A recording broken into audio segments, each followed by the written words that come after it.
The whole class followed the student from a poor family into the mountains for a ghost marriage for our post-call entrance exam graduation trip. The student from a poor family suggested a free adventure in the remote mountains of her hometown. I thought it sounded unsafe and refused, proposing instead that the whole class go on vacation to Sonia Hotel. And meals are all covered. Everyone just needs to pay for their own round-trip travel. I had just arrived at the airport when the scholarship students started rallying the class chat against me. Think your money makes you special. Stop trying to brainwash everyone with your consumerist nonsense. You're just a capitalist stug, flaunting your wealth and squeezing the rest of us dry. The whole class canceled their tickets and followed her to that remote, undeveloped mountain region. I chased after them to bring them back, but the scholarship student shoved me off the cliff to my death. Only after I died did I learn that mountain wasn't her hometown at all. It was a human trafficker's den to collect each 100,000 per head. She sold all the girls in our class into the mountains for ghost marriages. When I opened my eyes again, I was back on the day our class monitor called for a vote. This time I chose to go to Singapore, Malaysia, and Thailand with my parents.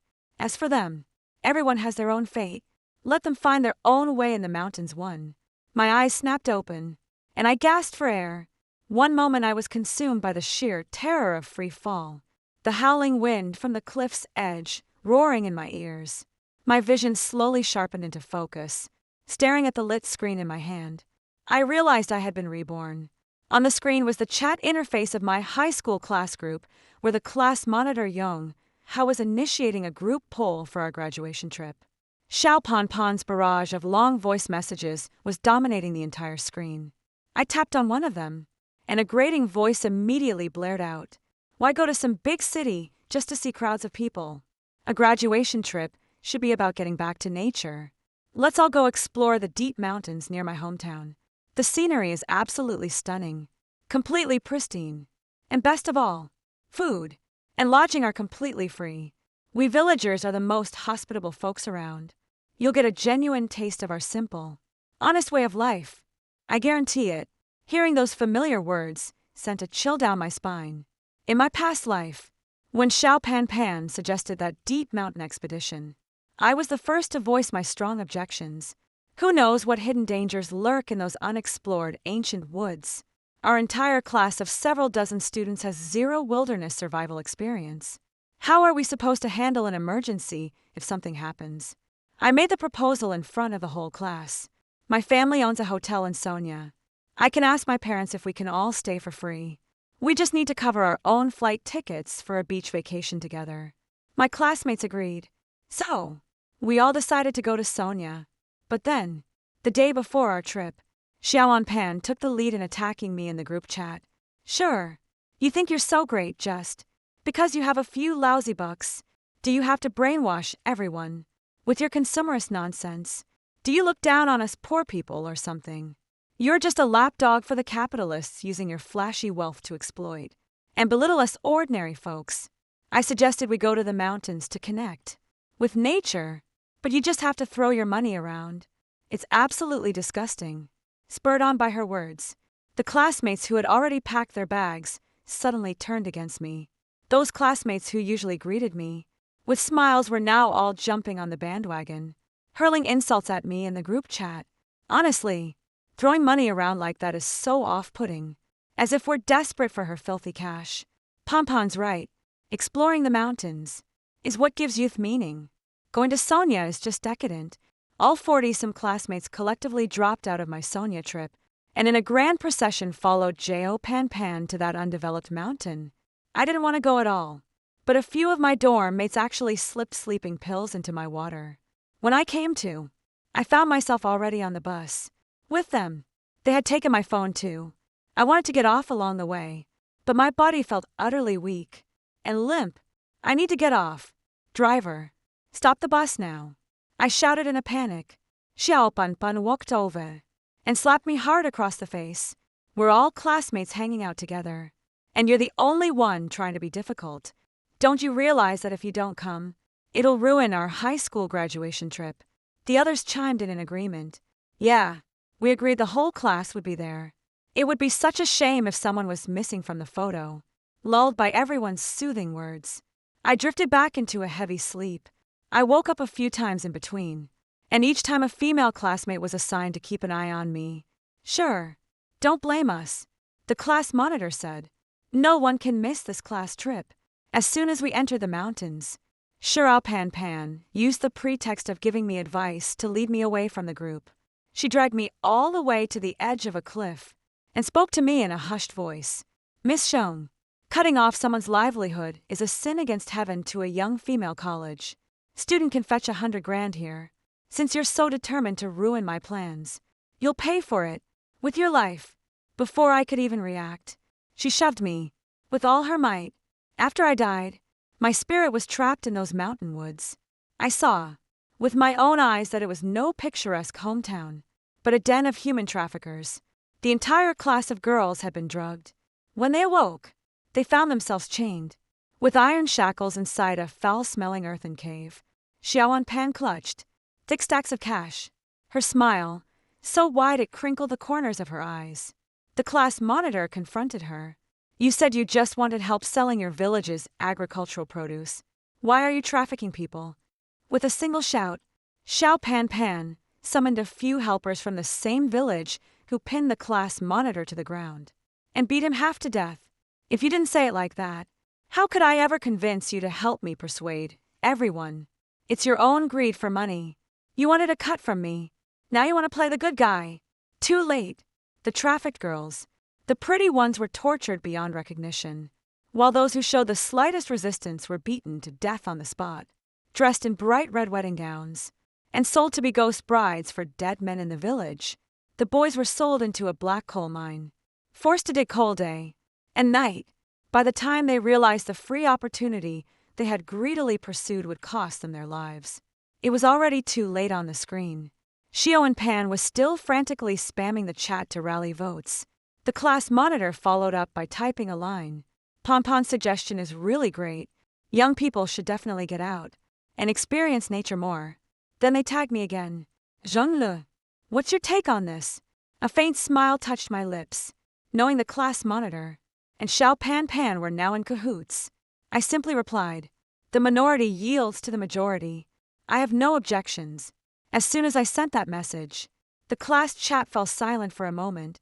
Everyone probably expected me, the girl known for being particular about quality of life, to voice an objection. After all, in the past, whenever the class organized a spring outing, and the venue was even slightly subpar, I'd always step up and pay to upgrade it. Xiao Pan clearly didn't expect me to be so compliant either. She immediately followed up with a snide remark. Well, look at that. The sun must be rising in the west. Miss Xiong isn't looking down on our shabby little village this time. I thought for sure you'd just wave your hand and throw money around, forcing us all off to some fancy resort. I guess you're being sensible for once. Her words were dripping with hostility towards me. In my past life, I would have argued with her, solely concerned with everyone's safety right now. All I want is to get home safe and sound. I'm done sticking my nose in other people's business. We're all adults here, perfectly capable of making our own judgments. If your proposal is as good as you say, of course, everyone's on board, but I won't be able to join you all this time. My parents have already booked and fully paid for a family trip to Singapore, Malaysia, and Thailand. It's non-refundable. Class monitor Yang Ha immediately jumped in, trying to talk me into it. Zheng, the family gathering can wait, but this graduation trip is our last chance to hang out as a class. It's a real shame if you miss it. The class beauty, Lin, also tagged me in the group chat. Yongli, if you're not going, I'm a bit nervous. Is it really safe to go deep into the mountains? Lin Judah's family wasn't well off, but she was exceptionally beautiful. In her past life, she suffered the cruelest fate of them all. 3. After being violated by the village chief simple-minded, yellow-toed son, she tried to run. Her legs were brutally broken, and she was finally locked away in a pigsty. I could have warned her directly, but then I remembered how in that past life she was the most vocal, accusing me of corrupting our classmates' camaraderie with money. What's worse, she listened to the class monitor and Xiao Pan and slipped sleeping pills into my water. If I tell her now, she might just turn around and sell me out. Who knows what Xiao Pan would do to me then? Just as I was hesitating about how to get out of this, Jiao Pan had already flung out dozens of scenic photos. The photos showed crystal clear our streams, tree-shaded mountain paths, and even a few shirtless, muscular young men catching fish in the river. What are you afraid of? Jeja, our village is perfectly safe. People don't even lock their doors at night. And the young men here aren't just handsome. They're also incredibly caring. You won't have to spend a single penny. We'll treat you to all the fish and meat you can eat. All of it pure, natural, and organic. Where else are you going to find a deal like that?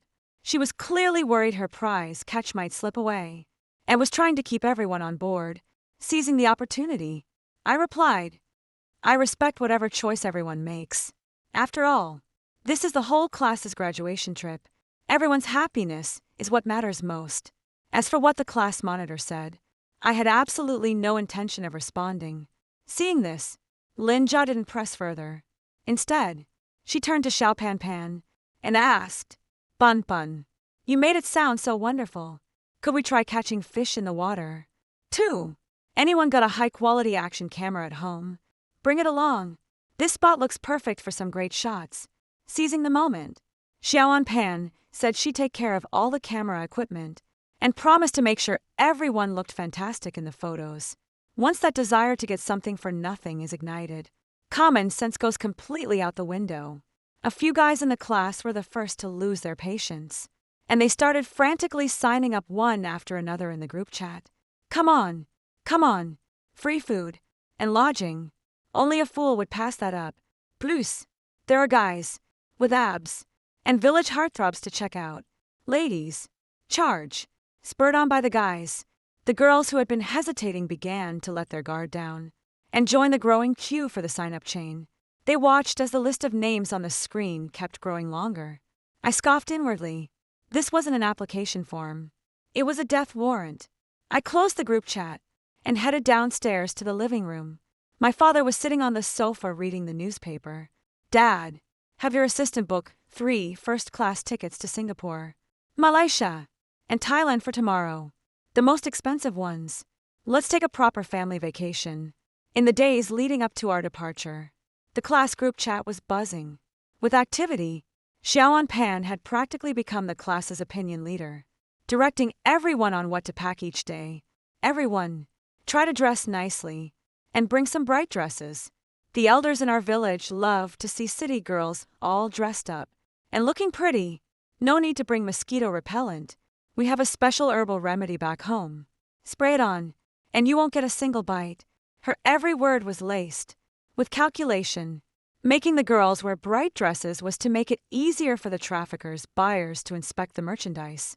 The reason for not bringing mosquito repellent was that the so-called special herbal remedy was actually a cheap incense powder laced with a potent hallucinogen, sitting in the pavilion of my own garden, sipping chilled bird's nest soup. I watched this flock of lambs to the slaughter in the group chat. With a cold eye, a guy named Jean Chong asked in the group chat, Pan, with over 40 of us going, won't it be hard to find a coach? Should we split the charter fee? Xiao Pan immediately sent a megaphone emoji. No need to split it. My uncle happens to have a coach sitting idle. He said he'll drive it right to the school gate to pick us up tomorrow. Round trip completely free of charge. The group chat erupted in cheers, with everyone spamming messages like Pan is so generous, and thank you second uncle. I shook my head. They seemed thrilled to be riding in a free hearse to ensure my safety was absolutely secure. I called up my head of security. Brother Hay is a retired Special Forces soldier who worked for my father for many years and is extremely reliable. Brother Hay, take this location I'm sending you and look into it. Don't alert the locals. Just ask around on the periphery. In less than a day, Brother Hay's encrypted email landed in my inbox. Reading the investigation report inside sent a chill down my spine. Even though I was braced for it, this place is a complete blind spot on standard maps. The entire area is surrounded by treacherous, winding mountain dirt roads. Any large vehicle that goes and isn't coming back out. The gender ratio in the 3 surrounding villages is severely skewed. The most horrifying aspect is a local custom known as ghost marriage. Whenever an unmarried man in the village dies unexpectedly, he must be buried with a fresh young female corpse. The price for such a practice has even been driven up to several hundred yuan. The final line of the report reads, "This region has a long-term record of missing persons from outside the area. The local villagers are intensely xenophobic, with deeply entrenched clan power structures, suggesting the possible existence of a large-scale illicit industry. A 100,000 for a living person, with over 40 people in the class. If Shirao Pan pulled off this deal, she'd stand to make millions at the very least. No wonder in my past life she was willing to kill to keep me from ruining her Getrichka scheme." Early the next morning, my parents and I boarded our flight to Southeast Asia right on schedule as the flight attendant brought the champagne. I casually snapped a photo of the sea of clouds outside the window and posted it to my social media feed, officially saying goodbye to high school life, taking my parents to see the tropical sea. May everyone's graduation trip be unforgettable for a lifetime. The moment I posted it, my WeChat chat notifications started blowing up like crazy. I opened it up to find it flooded with likes from my classmates along with a few snarky comments. Pan was the first to speak up. "Well, look at the rich folks living it up. I guess us common folk just don't have that kind of luck." But breathing the fresh mountain air beats being surrounded by the stench of money any day. Linja chimed in right after. "All a capitalist's money can buy is some hollow, fleeting pleasure. It's nothing like the authentic, down-to-earth experiences we get to have. Zhang Le, you'll never understand this kind of sincerity in your entire life." Zhang Chong went all out in his efforts to flatter Xiao Pan. "Exactly, Zhang Le. You just stay abroad and get your fancy foreign education. Well, stick with Sister Pan, living the high life without spending a single cent." I didn't reply to a single comment, nor did I bother to block anyone. I switched over to the class group chat and glanced at the real-time updates they were sharing. In the photo, a dilapidated bus with thick black curtains covering its windows was parked at the school gate. Over 40 classmates laden with bags and luggage squeezed their way onto the bus. Everyone's face was lit up with excitement for the free trip and anticipation for the untouched mountains. Shirao Pan stood by the car door beaming, with a smile as she counted heads like a ticket inspector. I did the math for her in my head. 1 girl for H100,000. 20 girls would be 2 million.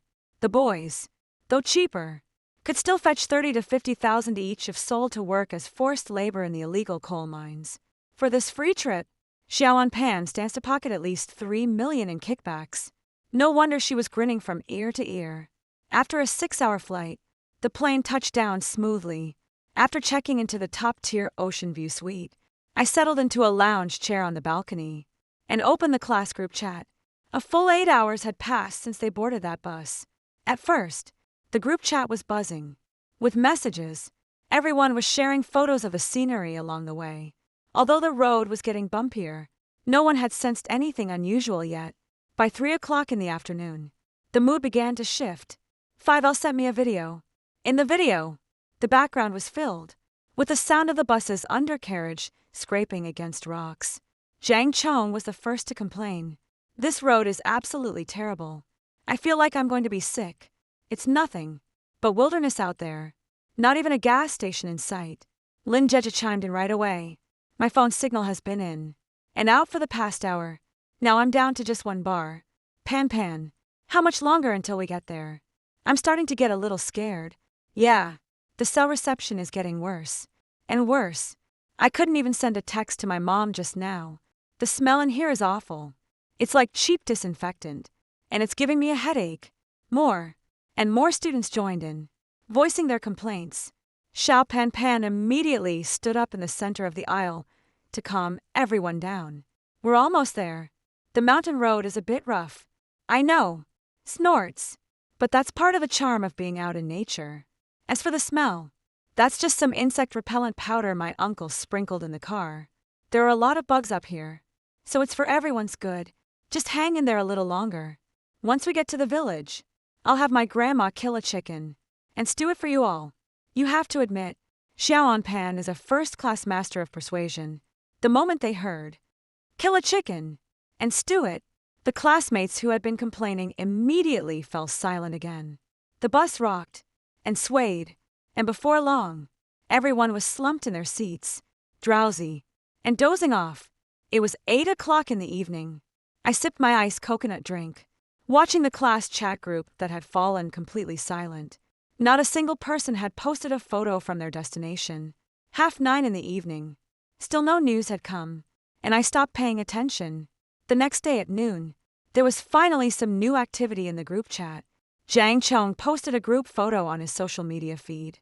In the picture, everyone was standing in front of a dilapidated mud hut. Everyone looked somewhat pale, their eyes betraying exhaustion and a hint of unconcealed fear. "We're here." The caption consisted of just those 4 short words. But soon that social media post was deleted. Luckily, I was quick enough to take a screenshot. The village in the photo was no picturesque paradise. It was a dilapidated, desolate hamlet, clinging to the mountainside, and almost completely cut off from the world. Crumbling earthen walls and overgrown weeds covered the landscape, without even a proper concrete road in sight. What was even more chilling in the background of the photo, several men, with dark, weathered skin and sinister, piercing eyes could faintly be seen, staring intently toward the camera. Immediately after, Linjita sent a voice message in the group chat, tagging me. Her voice was trembling on the verge of tears. "Jean-Le, you were right. These undeveloped mountains are full of dangers." Just now, Zhang Chong posted a moment on WeChat, and Pan Pan immediately made him delete it. She said something about the villagers not liking to be on camera, and that it would upset them. Also, Pan Pan said her grandmother went to visit relatives, so we have to sleep on the floor in the village's abandoned ancestral hall for now. But it's so cold in here, and I can't shake the feeling that the villagers are looking at us strangely, especially those men. They kept staring at our legs. It made me a bit nervous. I read those messages, a cold smirk curling at the corner of my mouth. Nervous. This is only the beginning. Xiao Panpan, of course, saw the message and immediately stepped forward to clarify. "Jeja, don't overthink it. Folks around here just aren't used to seeing such a pretty girl from the city. Can't blame them for looking a bit longer. Can you? They mean no harm. Everyone, please make yourselves at home. We're having a bonfire party tonight to welcome you properly." Right after that, she tagged me. "Zhang Li, hope you're enjoying your time abroad. Since you've already declined to participate in group activities, you'd best not meddle in class affairs either." I ignored her warning, simply pretending I hadn't seen the message. At 8 o'clock in the evening, the final message arrived in the group chat. It was sent by the class monitor. Just a few short words. "Help! They're taking the girls away." The message was deleted immediately after being sent. Just like Zhang Chong's WeChat moment, then the group chat fell into a deathly silence.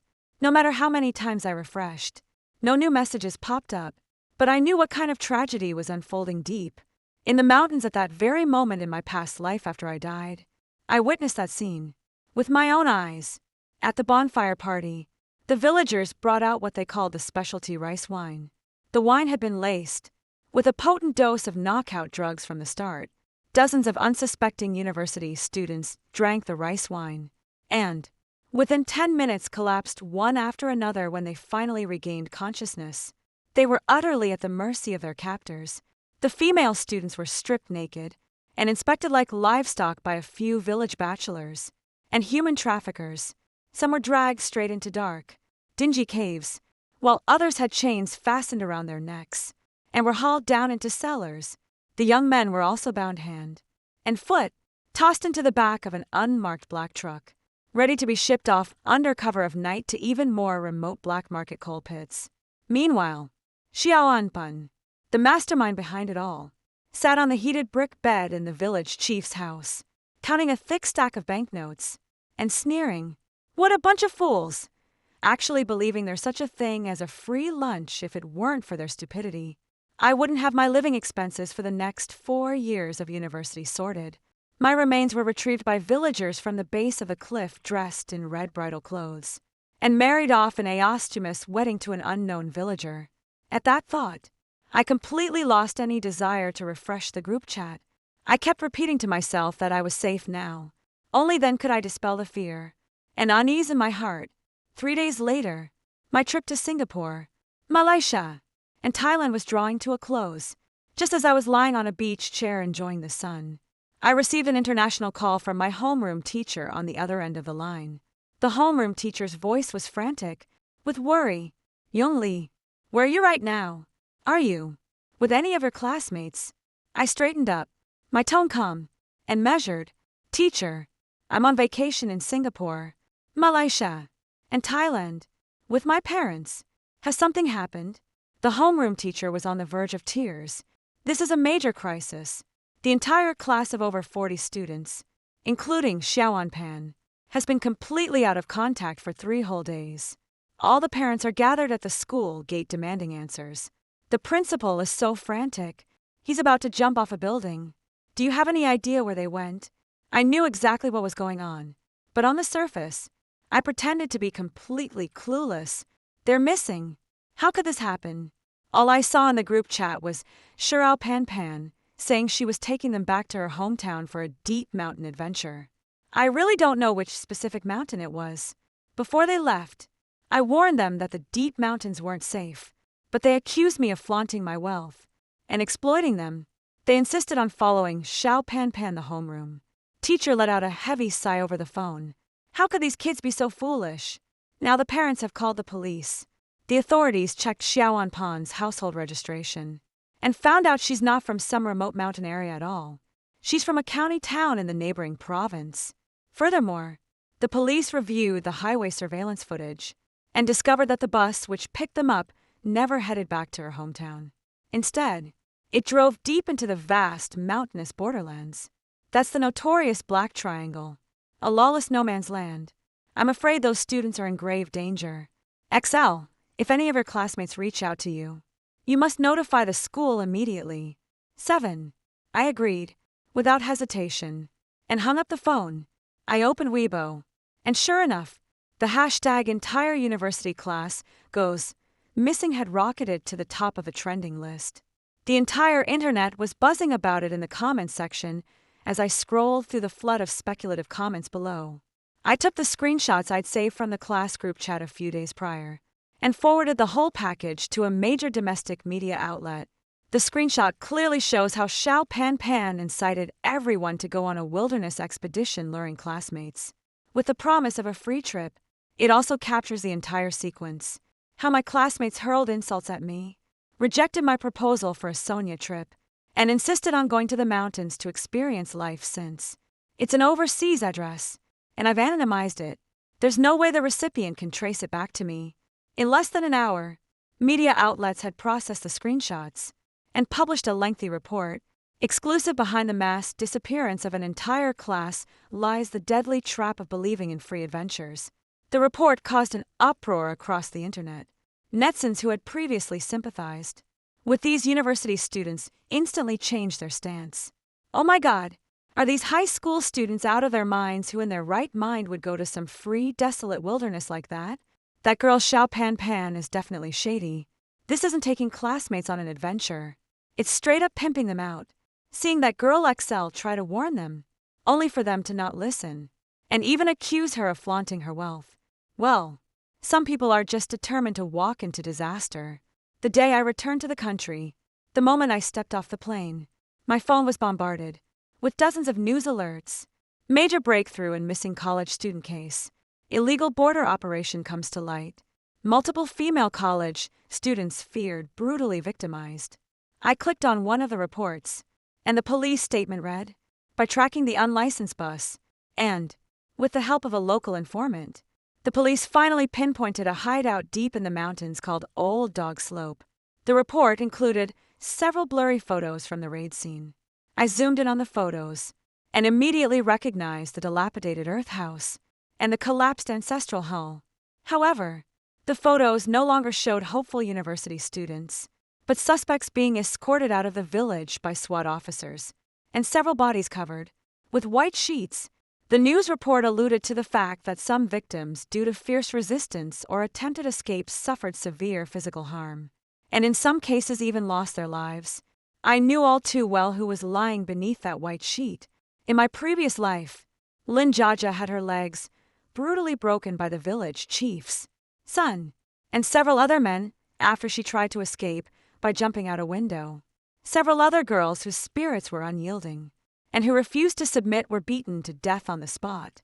They were then dressed in red wedding gowns and sold overnight to 2 families in the neighboring village, households that had recently lost sons for aostomous marriage. To them, the living have their price, and the dead have theirs. Either way they turn a profit. My dad watched the news. His brow furrowed. Lily, this is absolutely appalling. How could your classmate Xiao Pan be so calculating she'd sell out a fellow student's life for money? My mother patted her chest, with a look of lingering fear on her face. Thank goodness our Lily didn't go. I can't even imagine what would have happened if she had. I linked my arm through my mother's. That's exactly why I say penny-wise pound foolish. They were dead set on going, and there was no stopping them.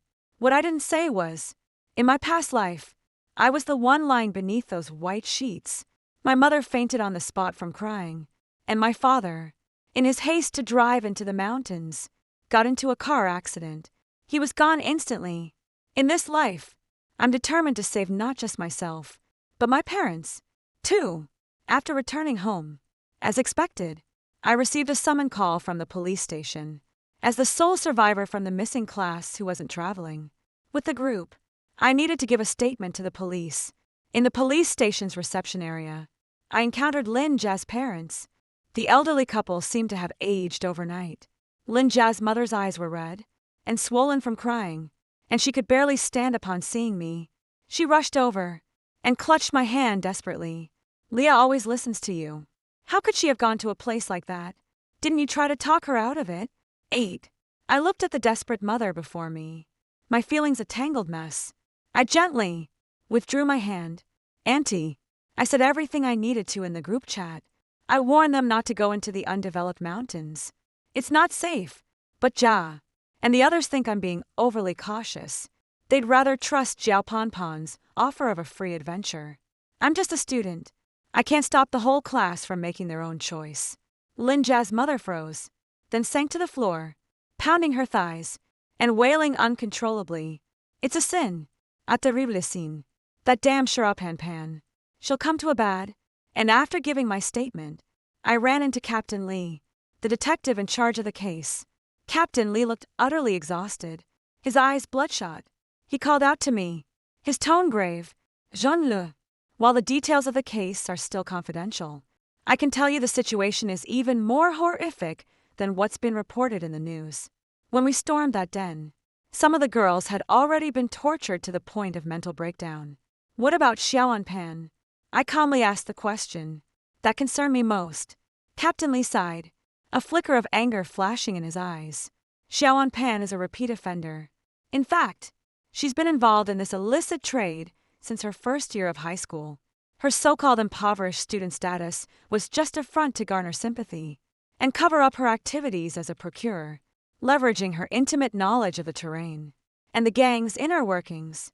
She made off with the stolen money and skipped town just before the police closed in. I'm not surprised given that Ja Pan had the nerve to pull these stunts. She must have considered all the possible consequences. There's no way she'd let herself get caught so easily, but she won't get away with it in this life. I posted a bounty for Xiao Pan on the foreign dark web early on. Bounty, $100,000. I specified in the posting that Xiao Pan was carrying $4 million. Whoever found her could take a $100,000 from her first. The remaining money and the person were to be handed over together to another armed drug cartel at the border. I can't break the law here at home, but once we're abroad, I will make sure she gets what's coming to her. A vicious person like her deserves to be taken down by her own kind. Pan is holding millions in cash she got from the traffickers. Right now, she's a walking payday, with a big enough prize on offer. Those desperately notice my distraction and seem surprised.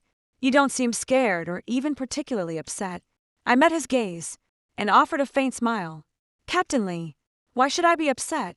Even though we were classmates, I did my duty by warning them. They chose to trust Xiao Pan themselves. I'm just grateful I wasn't on that bus. Captain Lee fell silent for a moment, then simply patted me on the shoulder. "You're a smart girl. You must take good care of yourself from now on." 3 days later, the police issued their second update. This time it was to confirm the casualty figures. Of the 43 missing students, only 28 were ultimately rescued successfully. Among them, 5 female students died, 12 were severely injured and disabled, and 3 suffered mental breakdowns. As for the male students, having been sold to an illegal coal mine, 2 died in a mine collapse, one of whom was the class monitor. All the others suffered varying degrees of inhuman abuse. Zhang Chong, who used to rant and rave in the group chat, calling me stinking of money, had his spine shattered by an overseer's iron rod for trying to escape the coal mine. He'll spend the rest of his life in a wheelchair. As for Lin Jita, her name appeared on that chilling list of the dead. Word has it the village chief's simple-minded son went too far, while tormenting her, and ended up killing her. Fearing exposure, they dressed Lin Jia in red that very night, buried her in the unmarked graves behind the village, and forced her into a ghost marriage with a bachelor who'd been dead for 5 years. It wasn't until the police conducted an extensive search, with K9 units across the hills, that they finally unearthed the gruesome corpse. Notably, while the high school girl Xiao Pan Pan remains at large, the majority of the other villagers have already been apprehended. Based on the villagers' unanimous testimony, Xiao Pan Pan has been identified as the mastermind behind the incident. In an effort to capture Xiao Pan Pan as soon as possible, the police have issued a nationwide manhunt for her. Major online media outlets and top influencers are all rushing to share the police announcement. The hope is that, with the power of the general public, Zia Pan will be apprehended and brought to justice soon. Simultaneously, the entire internet has spontaneously organized to show care for these university students who suffered tragic fates, using this as a basis to launch various forms of education. In particular, high schools, universities, and major tour groups have all been affected, initiating collective reviews and risk assessments. 3 more days passed, and an anonymous video began circulating on foreign websites before being quickly reposted domestically. It sparked another wave of discussion across the entire internet. The video was set in a dark, damp water dungeon. A naked woman covered in wounds was suspended upside down from chains in midair. Even, with her hair disheveled and face smeared with blood, he recognized Xiao Pan Pan instantly. Standing before her were several menacing-looking armed militants. One of the men, wielding a barbed leather whip, was lashing her viciously, while barking orders in broken Chinese. "You think you can run? You ___, you're not getting away." Xiao Pan Pan let out a blood-curdling scream. "I didn't do it. I haven't touched the money. It's all in that black bag. Please, I'm begging you. Let me go." At the end of the video, the militant doused Xiao Pan Pan from head to toe with a bucket of filthy water mixed with salt and chili powder. The immediate searing pain sent her body into violent convulsions as she hung suspended in the air. I closed the video and let out a cold, mirthless laugh. For a bounty of several million, Xiao Pan had pushed her classmate into hell. Now she herself had fallen into an abyss more terrifying than hell. This armed drug cartel was no backwater human trafficking ring. Falling into their hands, even death would be a luxury. However, the video wasn't circulated for long. It was almost immediately taken down by force the same day. Many of the victims' parents had gathered outside the police station. They demanded an answer from the police. Was the person in the video Xiao Pan Pan? Given the severity of the case, the police took it very seriously and made every effort to contact overseas law enforcement. After more than half a month of negotiations, they finally succeeded in bringing Xiao Pan Pan's body back. The forensic examination revealed that Pan Pan's body was almost entirely hollowed out. Nearly all her internal organs, even her eyes, had been removed, leaving little more than her skin. Furthermore, the examination results indicated that her organs were removed. While she was still alive and conscious, the cause of death was determined to be massive blood loss, as her face was rendered completely unrecognizable. Authorities had to locate her parents from their rural village, who were in prison, to collect blood samples for a DNA comparison when it was confirmed that the deceased was Xiao Pan Pan. The parents gathered outside the police station broke down in tears, holding on to each other. Justice for their children had finally been served. Some fell to their knees, praying to the heavens. Heaven has eyes. Those who commit countless evils deserve to suffer before they die. The case has largely been settled, although the perpetrator was punished. Most of the rescued classmates, having suffered severe physical and psychological trauma, were unable to start university normally and were all recuperating at home. The class chat group had completely died out. On the eve of the new semester, I received an admission letter from a top-tier university in the country. To celebrate my acceptance into my dream university, my parents threw a grand celebration banquet at the most luxurious hotel in the city center. The guest list was exclusively our own family and friends, with no invitations extended to any of my high school teachers or classmates. Everyone offered me their heartfelt congratulations. I responded with a warm, genuine smile before the school year started. My parents took me to the household registration office to change my name. Our whole family moved away from that city as well. I blocked and completely removed the class group chat. The reason was simple. Our whole family wishes to have no further contact or disturbance from any former high school classmates or their parents. I want to completely leave the past behind and start my new life. Story 2. My mother-in-law secretly consulted a Taoist priest to transfer her soul into our cat just to cling to my husband. I happened to witness it, and she made me swear secrecy when I saw that damn cat snuggling and nuzzling my husband without restraint. I lost it, but my husband said, "Affection is animal instinct. Stop being so filthy-minded."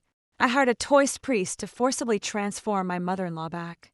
But the restored mother-in-law spread rumors of my infidelity everywhere, even secretly taking photos of me fresh out of the shower to share with neighbors. In a fit of rage, my husband tried to kill me when I opened my eyes again. It was your turn to suffer, you who tormented me like the Japanese invaders. Dear mother-in-law and husband, my hands trembled with rage as I watched a pure white cat sprawled across my husband. Cain, purring contentedly. That cat's soul is practically my mother-in-law reincarnated, meeting the feline's defiant gaze. I warned Cain. This stray just materialized out of nowhere. If hygiene means nothing to you, don't even think about touching me tonight. The moment I finished speaking, Cain immediately dumped the cat from his arms onto the floor. He said, with shameless flattery, "Honey, your mom finally went back to her hometown. Tonight's our golden opportunity." I brushed off his cat hair-covered hand. What if your mom barges in again like last time? You're practically impotent at this point. Ever since Cain and I got married, my mother-in-law found an excuse to move in with us. Her possessiveness over Cain is downright creepy, and she's way too handsy with him. 1. She couldn't stand seeing me being affectionate with Cain. Even simple hand-holding was too much for her. Any display of intimacy in her presence would trigger hysterical sobbing. You two lovebirds have each other, while I'm left all alone. So, I've remained a widow for 30 years for your sake. How could you torment your mother like this? Cain had no choice but to obey her every whim. It's ridiculous that we're married, yet have to book hourly hotel rooms. Cain glanced around wearily and warned, "Don't scare me like that. If my mom pulls the stunt again, I won't let her stay with us anymore." The white cat yelled angrily, "Isabella, you damn, stop talking nonsense. You even egged my son on to kick me out. Just wait till I turn human again. You'll pay for this." I snapped at Cain in irritation. "Listen to that. The damn noise is driving me crazy." Cain got the hint immediately, grabbed the white cat by the scruff of its neck, and tossed it out. The door slammed shut with a bang. I feel absolutely thrilled. "Granny, you actually thought you could become human again. You'll never change back now." I sought out a more powerful Taoist priest, traded my most precious possession, and sealed Granny permanently inside this cat's body. The Taoist priest also said, "Bury your mother-in-law's body in 7 days, and there'll be no more mishaps in our past life. You treated me like some damn this lifetime." How the old woman was locked outside, frantically clawing at the door. Without hesitation, she went to find the Taoist priest to swap back first. The priest looked troubled. "There's no way to reverse it now."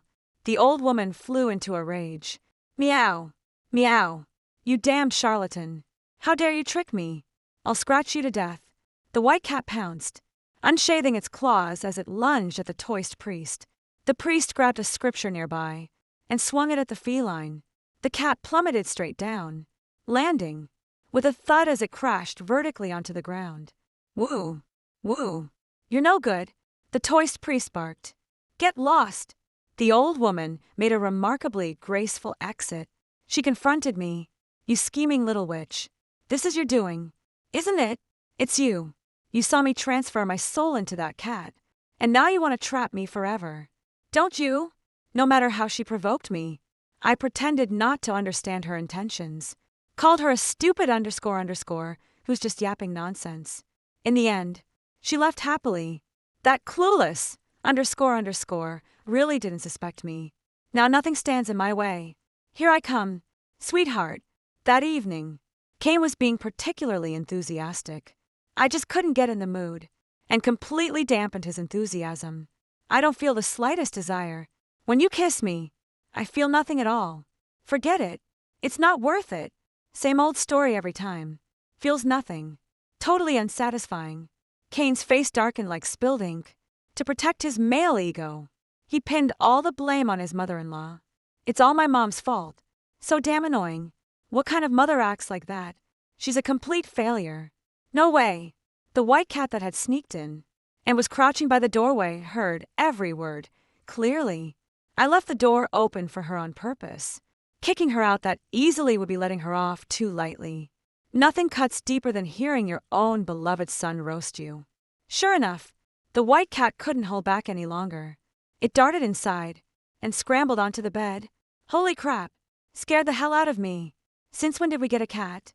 Wait, is this the same one from this afternoon? Damn, it looks miserable. The white cat's eyes welled up, with tears as it nuzzled Kane's chin, its whole posture radiating pitiful dejection. I said straight out, then you should keep it. Kane looked surprised, but I thought you didn't like it. I smiled, as long as you're happy with it. Kane kissed the white cat contentedly and cuddled up to sleep with her, too. The white cat squinted its eyes at me with smug satisfaction. Let's see how long Kane's love can last. Damn it. How did I wet the bed? Disgusting. Half asleep, Kane caught a whiff of urine. The white cat slowly opened its eyes, looking utterly bewildered. She just wanted to snuggle a bit longer. How did things escalate so quickly? Oh, right. She'd forgotten she wasn't human anymore.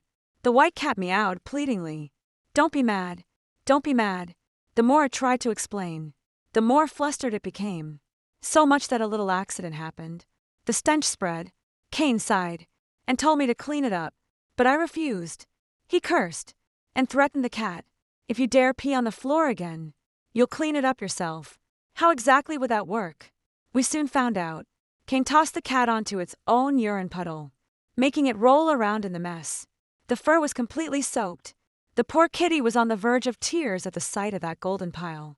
She meowed and bolted away. She definitely shouldn't go rolling in that again. Kane wasn't that cruel. Seeing the white cat cower in fear, he knew his point had gotten across.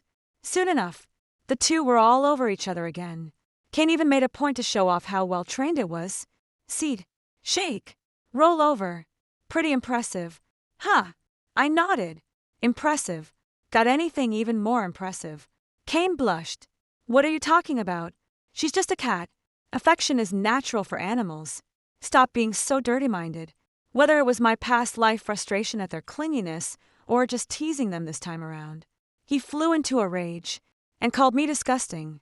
He's the one who crossed the line long ago. So why is this suddenly my fault? I retorted. How is calling it impressive? Disgusting. Kane, you'd better explain yourself right now, or I'm calling your mom. Kane scratched his head. All right. My bad. I misheard you earlier. Speaking of which, it's been ages since we talked. I should give them a call. The call went unanswered. 3. Kane tried several times, but no one picked up. That's strange. Mom always answers my calls. Did something happen? The white cat meowed proudly nearby, pleased that her child cared so much for his mother. Kane made 2 more calls before tossing his phone onto the couch. Enough of this. If something really happened, our neighbors or relatives back home would have called me by now. That night, I used anger as an excuse to sleep in the guest bedroom. The next day, Kane had heavy dark circles under his eyes. Exhausted yet strangely exhilarated, the white cat limped along. The cat's been noticeably lazier lately, not clinging to Kane for attention like before. I asked pointedly, "What's wrong with the cat? Sick? Should we take it to the vet?" Kane reacted defensively. "No way. Vet clinics are total rip-offs these days. You can't walk out without spending at least $1,000. Forget it." I'd only said it casually, so I just went along with his decision. Over the next 2 nights, the white cat entered the bedroom with an increasingly pained expression. "Granny, isn't this exactly what you wanted? Why are you making that face?" "Well, being constantly mistreated would kill anyone's joy.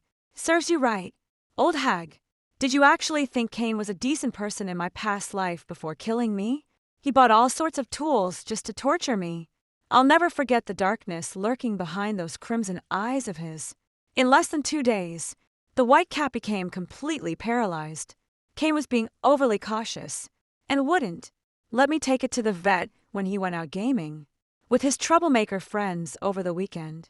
I seized a chance to visit the pet clinic at our neighborhood entrance. The owner recognized me since I'd previously brought my best friend here to neuter her dog. I picked up the white cat and said worriedly, "I don't know what's wrong with her. She's been listless ever since spending just 2 days with my husband." The vet nodded understandingly, took the cat, and began examining her thoroughly. His expression grew increasingly grim as the examination continued. He suddenly asked me, "Did you just say this little one spent a few days with your husband?" I blinked my eyes in confusion. "Yes, doctor. What's wrong?" "Well, it would be best if your husband avoids contact with it, and you should also refrain from intimate relations with him for now." The doctor phrased it very delicately. I froze for a few seconds, then widened my eyes and covered my mouth. "Doctor, are you saying the doctor avoided my gaze?" Nodding hastily, "Yes, yes. I'll handle it first. Please wait outside." I sat on the bench outside, my face twisted in agony as I waited. The receptionist and nurses passing by all looked at me with pity in their eyes. When it was over, I tearfully begged the doctor to keep this matter confidential, hoping everyone would respect my privacy. The doctors and nurses agreed, with awkward expressions. I knew they'd already started spreading the news the moment it happened that evening. Kane flew into a rage upon learning I'd taken the white cat to the vet. "Why didn't you tell me? Do you even consider me your husband?" I was taken aback. "You're being ridiculous. Kane, did you do something shady you don't want me to know about?" Kane finally calmed down. "What did the vet say?" "Just said she needs shots for her illness. Nothing else." "Really?" Kane cracked a smile hearing this. "Of course. It's true. What's wrong with you lately? Always picking fights. You're paying the vet bill." "Transfer me the $1,000 for Kane," chuckled apologetically. All right, darling. Don't be mad. I'll transfer it." He even sent me 1314, a romantic amount meaning forever, which I accepted.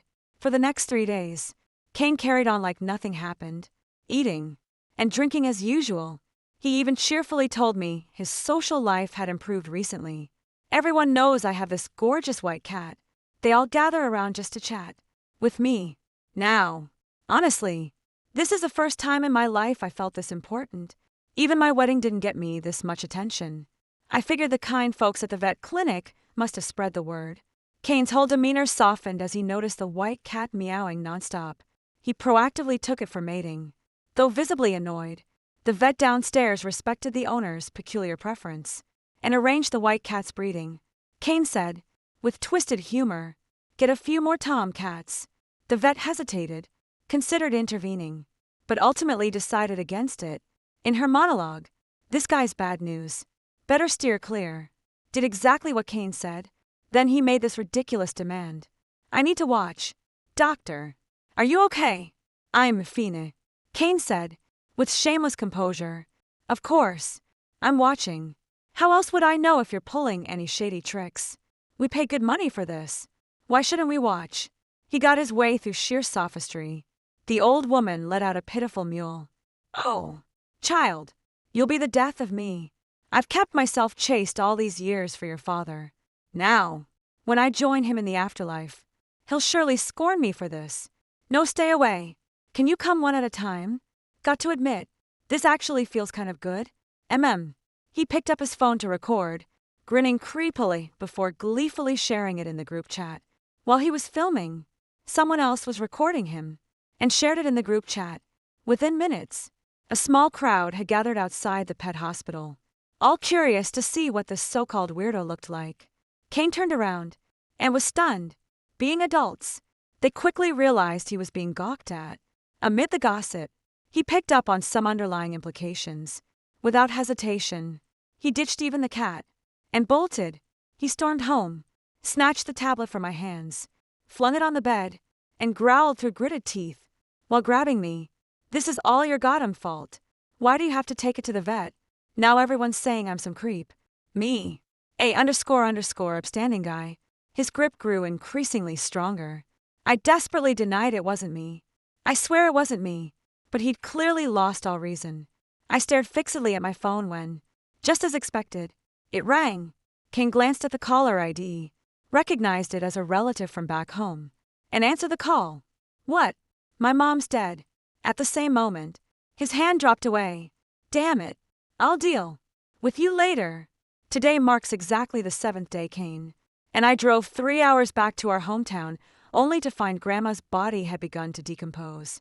The village elders urged us to bury her quickly to avoid bad luck, and so Grandma was wrapped in a straw mat and hastily laid to rest. The funeral arrangements would take 3 more days. So Kane and I stayed in the countryside.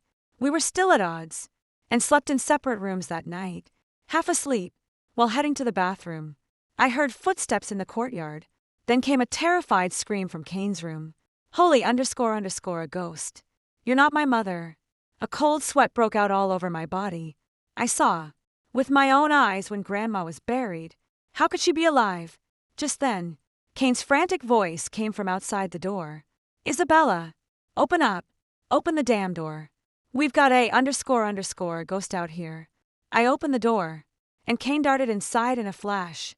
His face was deathly pale as he suddenly grabbed me. Holy __ holy __ how's Mom alive? This is __ unreal. He kept muttering to himself nonstop. Listen, it's quiet outside now. That was all in my head. Right. It must be. Because I neglected Mother when she was alive. Now her resentment haunts my dreams. Just then a knock came at the door. My child. It's really me. Your mother. I truly am your mother. That unmistakable voice. It was Mother's. But something felt off. Grandma's voice sounded at least 20 years older than it should be. I was terrified. Kane screamed. And I screamed, too. Nobody went to answer the door. The mother-in-law pleaded earnestly at the doorway, then heaved a heavy sigh when her words fell on deaf ears. Kane, it's really me. You've got that mole. Even Isabella doesn't know about it. Right. As if possessed. I blurted out. What mole where? Kane flushed and muttered. What do you mean where? There's no mole at all. A voice came from outside. Just chase after that mole. I have to say my mother-in-law's observation is incredibly meticulous. So meticulous that even I, as her daughter-in-law, feel inadequate. But, with all this commotion, Kane became convinced she was the real grandmother. Her voice had aged, and her face looked 20 years older. Kane's punch left his nose bleeding nonstop. Kane and I exchanged glances, both questioning whether this was real. I buried you. With my own hands. How did you get out? The old woman had her excuse ready. Perhaps it wasn't my time to die. A passerby happened to come along. 5. After saving me, that person just left. So it's a case of dead men tell no tales. No matter how we questioned her about Kane, she answered, with perfect fluency. But when it came to questions about me, she stumbled over her words. I finally nodded at Kane and said, It's Mom. Kane looked embarrassed. Well, mothers do know their sons best. I shot back. She knows way more than just a little. Kane growled. Enough. We've got more pressing matters to deal with. We started informing friends and relatives to cancel the funeral. The dead had come back to life, though everyone seemed surprised. They all agreed it was good news. Well, that's definitely not good news for me, because the way mother-in-law looked at Kane was full of wistful affection, while her gaze toward me burned with pure hatred. She's literally trying to kill me. I went to find the toist priest who made the deal with me. He didn't hide anything. Yes, I was the one who resurrected your mother-in-law. I was stunned. Why? That's hilarious. I'm human. I have needs and interests. It dawned on me. My mother-in-law gave you her most precious possession. Right. Her life. Right. The old woman was even willing to sacrifice her own life. Seeing the depth of her hatred and resolve, I clenched my fists. After expressing my thanks, I turned to leave. The toist priest asked me, "Don't you want to trade something? Just give up what matters most, and I can help you." I waved my hand. No deal. Once was enough. After spending a few days in my hometown, we headed back. Life is finally getting back on track. Everyone around has forgotten about the white cat and the vile things Kane did. It was the same in my past life. 6. In my previous life, the old woman who regained human form spread rumors about me everywhere, stole my photos, and engaged in inappropriate chats with others. I desperately tried to explain to Kane that it was all fake. Kane didn't believe me and shot back. "My mom has no grudge against you. Why would she target you like this?" In my panic to prove my innocence, I blurted out the truth about turning his mother into a cat. Kane had no memory of any of this. He thinks I'm insane. Leaving a mad woman alive poses a threat to him. In my past life, I was no threat to him, but in this life, I'm the real danger. My mother-in-law, who devoted 20 years of her life to the family, started spreading rumors about me having an affair everywhere, even secretly taking photos and initiating inappropriate chats. The moment Kane caught wind of it, he immediately went through my phone when he discovered my secondary WeChat account that only had one contact. He burst into hysterical laughter and lunged to strangle me. "Isabella, so this is your secret lover." I actually found him. I dodged calmly. "Why don't you take a closer look? Look at what the hell am I supposed to?" He was stunned. "Are you stupid talking to yourself? Are you out of your damn mind?" The person opposite claimed to be Isabella, saying her husband was useless, and she wanted to meet new big brothers or something along those lines if it were just a case of sharing the same name. Fine. What's worse? They sent a photo of me, wrapped in a towel, the kind that make anyone's imagination run wild. I snapped back. "You're the sick one. You'd actually feel proud having people slander your wife. You enjoy being a walking cuckold joke. Is that it?" Kane fell silent, then muttered gloomily, "I'll handle this." He logged into my alt account and started chatting with this Isabella. The two were chatting away like old friends. Kane seized the moment to video call, but she kept declining and suggested meeting in person instead. "You're not some ugly troll, are you? Because I'm not meeting you if you are." After dozens of video call attempts, they finally turned on the camera, but it wasn't pointed at their face. The lens was aimed at a bedroom wardrobe instead. That wardrobe looked strangely familiar to Kane. Upon closer inspection, there was a scratch on the wardrobe that Mark felt hauntingly familiar to him. It happened when he was assembling the shelves inside the wardrobe during their move-in. I actually gave him hell about it at the time. Kane burst into his mother-in-law's room, shouting, "Mom, what the hell are you doing? Isabella is your daughter-in-law. My wife. How could you do this?" The mother-in-law played dumb. Her phone was playing a video. The voice coming from it was unmistakably Kane's. She was left speechless. 7. I was just, "What are you?" Clearly being buried alive has scrambled your brains. "Keep this up, and I'll have you committed to a mental institution." The old woman bowed her head fearfully. Understood. Understood. It won't happen again." Though the old woman offered me an apology, I refused to accept it. Kane tried to mediate. "That's my mom. She's already swallowed her pride to apologize, so just let it go." I nodded. "Yeah, on the surface. I let it slide, but deep down, not a chance." I deliberately spread rumors about Kane being cheated on, without a second thought. Kane was convinced it was his mother-in-law. His livid face was twisted with chilling malice. "Mom, have you had enough? You're completely ignoring what I said. Come. We're taking you to the hospital. So, it really wasn't me. All I want now is for you to be well. I swear I didn't do anything. The mother-in-law threw a tantrum. And in the end, Kane couldn't harden his heart. Though we didn't send her to a mental institution, we banished her to the countryside. She was forbidden to return on the day we sent her back. She pulled me aside and pinched my arm. This was your doing, wasn't it? Did you really think I wouldn't figure it out? The toist priest already told me everything. Mark my words. You're done for this time. If she pinches me, I'll pinch her back. I'm young and strong anyway. Taking her on would be a piece of cake. She tattled to Kane. I snapped back immediately. My reputation's already ruined. What? You're the only one who gets to feel miserable when people think you're being cheated on. I can't be upset, too. Besides, your mom attacked me first. She blames me for convincing you to send her back to the countryside. Kane just glanced at me, without saying a word. He didn't even acknowledge his mother's sobbing. We planned to make it a day trip, but my mother-in-law insisted we stay overnight. She crept into our room at midnight and stood by the bed, staring at Kane, with this haunting look, silently wiping away tears. Woken up to this absurd scene, we were so creeped out that we left immediately. The old woman wailed, "Isabella, how dare you abandon me here? You'll pay for this, you wretched creature. You stole my son away. I'll haunt you from my grave." Just 2 days after returning home, Kane told me he'd quit his job. How utterly bizarre. He said he wouldn't look for a job anymore, claiming he'd start his own business. His business venture turned out to be buying a live streaming setup and then visiting pet stores. I started sensing something was off and ended up tailing him several times. He didn't do anything particularly outrageous, just wandered around taking some photos. Leave the boss's contact info. We'll reach out if needed. The way he carries himself doesn't seem like someone who runs a pet shop.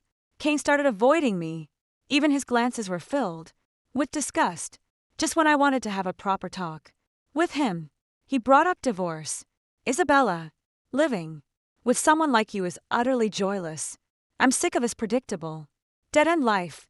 Let's get divorced. Ever since my rebirth, I've wanted a divorce. The only reason I held back was to turn this household upside down. I'm actually thrilled that he's the one bringing up divorce. Fine, let's divorce. Kane clearly didn't expect my instant agreement. Well, that was decisive. No kids to worry about. We'll just split everything 50-50ths. Deal. Deal. That same day, we went straight to the civil affairs office to sign the divorce papers, and I moved out immediately. While I was packing my things, my mother-in-law came back. Of course, no way would a mama's boy like Kane actually leave his mother behind in the countryside. My mother-in-law gloated. You __, you're no match for me. Her face had visibly aged, her back hunched with time, seeing she sacrificed her life yet again. A picture of someone living on borrowed time. How many more years does she have left to squander? A month later, I got my divorce papers, and I was overjoyed. Kane was pissed. You're way too happy about this. Did you stop loving me ages ago? Just waiting to dump me back when I made that deal with the toist priest. I sacrificed what mattered most to me at the time, my love for Kane. I ignored him. He gloated. Don't come crawling back to me when I make it big. Don't worry. I won't. With that, I turned and walked away. I lost touch with him briefly until his friend told me a month later that he'd made a fortune in business. Even upgraded his car. Kept saying how foolish my divorce was. Just asked around and got added to their private group. It will display a redirect page which then jumps to an overseas website. Immediately after, explicit videos will start appearing. Pay once to watch, once there's a live stream. Every week, only premium members can access the live streams. After all, it takes paying that 18.888 yen membership fee to qualify. I've paid up. I vomited when I saw a masked man holding a terrified cat. The barrage comments kept scrolling, with some vile language. Their twisted minds were satisfied. I called the police. The live stream got shut down. Kane tracked me down and tied me up, roaring, "Isabella, why you cut off my cash flow? Can't stand seeing me make money. Is that it?" I protested. "What the hell are you talking about? I don't know anything about this." Kane snorted. I had someone tell you I made money just to piss you off. And then my live stream got banned. If it wasn't you, who else could it be? He slapped me hard across the face. I gave a sinister chuckle. Was it your mom who put you up to this? He froze for a second. What? Cut the act. Kane, your mother sacrificed her life to restore your memories, then seized the chance to push you toward divorce, realizing you'd be broke. After leaving me, you cooked up this shady business scheme. Am I right? Every word hit home. Kane stood there dumbstruck. But you still got played. Or rather not exactly played. But your mother kept things from you. That white cat in your memories. That was your mother all along. Kane's face twisted in disgust. __. There's no way that was my mom. 8. Only after I described some specific details did Kane believe I was telling the truth. He immediately vomited. Disgusting. So, __. Disgusting. You feel disgusted now. You were having the time of your life back then. His eyes turned cold as he grabbed a knife to stab me. A toys priest saved me. Kane was thrown to the ground, spitting out a mouthful of blood. The elderly grandmother finally arrived. With faltering steps, merely intending to help Kane steady himself. Kane viciously kicked her away. Get the hell away from me. The old woman collapsed to the ground, her eyes closing forever, having already sacrificed 30 years of her lifespan. She'd been living on borrowed time. This brutal end came as an early release. Kane froze for a moment, his nerves suddenly jolting as his eyes glazed over. With vacant stupor, he had completely become a fool. The tailless priest didn't save me because of any sacrifice I offered. Rather, he seized Granny's dwindling lifespan to enhance his own cultivation. Got a warning from the organization. He stepped in to protect me, to prevent a bigger mistake from happening. After Grandma passed, her long-departed husband came to beat her in the afterlife. And Kane didn't last much longer either. Got beaten to death. He lost all sense of reason, groped the woman like a creep, and got stabbed to death in self-defense. Story 2. In my past life, my bleeding heart led me to choose a dying, unwanted serpent as my beast companion. Little did I know he carried true dragon blood. I risked my life gathering rare treasures to help him ascend. At our bonding ceremony, he summoned tribulation. Lightning transformed into a black dragon and slaughtered 180 members of my sect. Yet he took my junior sister to the upper realm in his embrace, leaving me to watch them gaze upon mortals below. When I opened my eyes again, I scooped up the curious cat watching from the bushes. The pesky snake frantically coiled around my ankle. I'm a true dragon. Why won't you choose me? Senior sister? Why are you still spacing out? All the powerful spirit beasts are being taken. Hearing my junior brother's familiar voice, I momentarily spaced out. The oppressive aura of the heavenly lightning still lingered. My heart had been numbed by the electric current, yet now it gradually regained vitality, touching my newly beating heart, and witnessing the unbelievable scene before me. I finally realized I'd been reborn, and I'd returned to the very day of selecting my spirit beast companion. Our sect possesses an ancient bonding formation that allows practitioners to share lifespan and spiritual energy with their beast companions. Thus, the stronger the chosen companion, the greater the cultivation benefits. 1. In my past life, my junior sister snatched away the most powerful nine-tailed celestial fox before I could choose. When my turn came, both the shadow wolf and white tiger showed me favor. Yet I took pity on the unwanted scaly serpent Blaze lurking in the corner. Covered in wounds, he lay motionless in the snow, his serpentine scales charred beyond recognition. A pitiful sight indeed if no one chose him. He'd likely freeze to death in this blizzard before dawn. My heart ached at the thought, and I declared him to be my beast companion. My master intervened. This wretched snake isn't just hideous. It lacks even a trace of spiritual energy. Who knows if it'll survive those injuries? If none of these spirit beasts please you, I'll find another, but you mustn't choose this one. Looking down at the desperate serpent Blaze coiled around my arm, desperately seeking warmth, I was moved by his will to survive and resolved to protect him. Lifting my head, I declared to my master, "Master, have you forgotten? I'm among the finest alchemists in our sect. These wounds are nothing. I'll heal him completely. My beast companion shall be second to none." After nursing his injuries with elixirs, Blaze shed his unsightly old skin, Emerging renewed to my astonishment, he revealed himself as a young black serpent, with traces of true dragon bloodline. His obsidian scales shimmered like black diamonds under the sunlight, with faint golden streaks glimmering. Along his underbelly, legends of serpents ascending to dragonhood have existed since antiquity. How much more likely for this black serpent bearing true dragon blood? With proper cultivation, his draconic transformation was imminent. Ecstatic, I brewed elixirs day and night to trade for mystical treasures that could aid his metamorphosis for him. I even bartered my most prized possession, an alchemist's irreplaceable ancient formula, just to obtain dragon transformation herbs at last too small. Protrusions emerged on his head as the day of the bonding ceremony arrived. During my matrimonial ceremony, the sky suddenly erupted. With thunder and lightning, the little black serpent soared into the air, shedding its skin as horns, and 5 claws emerged, its form swelling larger and larger until it blotted out the sun. A colossal black dragon. The sect disciples stood utterly dumbfounded, their congratulations frozen on their lips. Then came 18 heavenly thunderbolts, reducing our sect to scorched earth, as my fellow disciples turned to ashes in the divine retribution. Lightning strikes relentlessly demolished the sect's buildings, injuring disciples as agonized screams filled the air. I desperately pleaded for help from the black dragon above, only to see him shielding my junior sister. With tender devotion is sold, that wretched woman is finally dead. Now we can be together forever, never to part.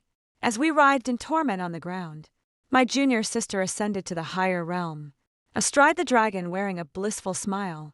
The memory of our sect's destruction that day still makes my blood boil. I could skin that slimy snake blaze alive. This time I didn't even glance at that weasel blaze. Instead, spotting a little cat hiding in the grass, watching the commotion, though just a kitten, I sensed tremendous spiritual energy radiating from it. Its amber eyes gleamed like liquid gold, lounging lazily before letting out an adorable, involuntary yawn. I rushed over and hugged him tightly. You're the one, little kitty. I choose you as my beast companion. I picked the cat because in our previous life, after the beast companion selection ended, everyone realized there had been a curious feline hiding in the bushes all along. With an indignant meow, he darted out, muttered, "How boring!" then transformed into a tie, and ascended to the higher realm at that moment.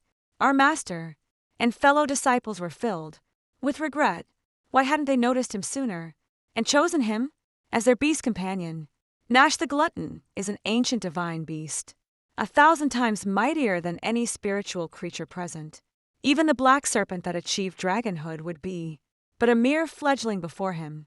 The next we heard of him was that he'd gone into solitary cultivation, failed to overcome his inner demons, and disappeared after his cultivation regressed.